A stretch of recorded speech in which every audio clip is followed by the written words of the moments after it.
External forced convection. तो देखो convection जो है दो पार्ट में होता है, एक फोर्स्ड कन्वेक्शन, एक फ्री कन्वेक्शन। आज हम फोर्स्ड कन्वेक्शन भी फर्दर एक्सटर्नल और इंटरनल होता है, ठीक है। आज हम लोग देखेंगे एक्सटर्नल फोर्स्ड कन्वेक्शन का एक लेआउट, ठीक है। तो इसमें सबसे इंपॉर्टेंट पार्ट है कि नसेल्ट नंबर क्या है। ये एक डायमेंशनलेस नंबर है, ठीक है, जो कि रेनॉल्ड नंबर और प्रेंडल नंबर का फंक्शन होता है, जिसको बाद में हम लोग ये डायमेंशन एनालिसिस से ही आया, CRE का पावर m और प्रेंडल नंबर की पावर n, ठीक है। ये C, m और n अलग अलग केसेस के लिए अलग अलग हो जाते हैं, ठीक है। अभी हमारे पास दो पार्ट आता है, कांस्टेंट वॉल टेम्परेचर और एक कांस्टेंट हीट फ्लक्स, ठीक है। कांस्टेंट वॉल टेम्परेचर क्या चीज़ है कि प्लेट का जो टेम्परेचर है वो कांस्टेंट रहेगा, आइसोथर्मल है, ठीक है। ऐसा कब होगा, फेज चेंज हो रहा है मान लो प्लेट में, ठीक है, तो it will phase change is a kind of N isothermal process, ठीक है।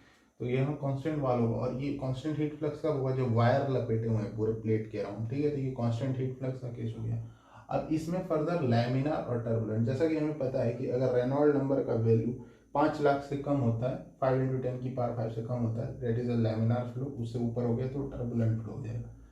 Laminar flow constant wall temperature के केस में जो लोकल नसेल्ट नंबर होता है that is equal to 0.332 into Reynold number की power half into Prandtl number की power 1/3, ठीक है। और नसेल्ट नंबर होता है HLC/KF, ठीक है। यहाँ से अगर हम लोग average convective heat transfer coefficient देखें कि किस तरह से ये वेरी कर रहा है, तो ये x की पावर -½ के साथ वेरी कर रहा है, ठीक है। जो एवरेज नसेल्ट नंबर है ये 2 times of local Nusselt number हो जाएगा, ठीक है। जब हम लोग टर्बुलेंट की बात करें तो देखो टर्बुलेंट में ये 0.332, यहाँ पे 0.029 फैक्टर आ जाता है, और यहाँ पावर हाफ था, यहाँ पावर 4/5 हो जाता है, ठीक है।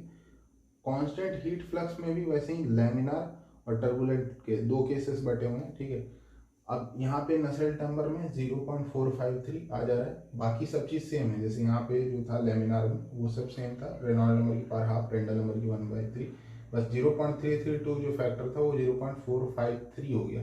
तो Nusselt number constant heat flux case में ज़्यादा होता है as compare to constant wall temperature के केस के कंपेयर में, ठीक है।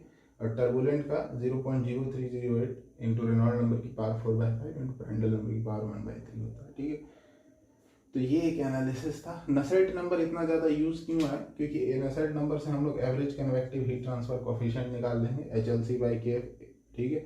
और ये H निकल गया तो हम लोग क्यों निकाल सकते हैं, HA ΔT करके।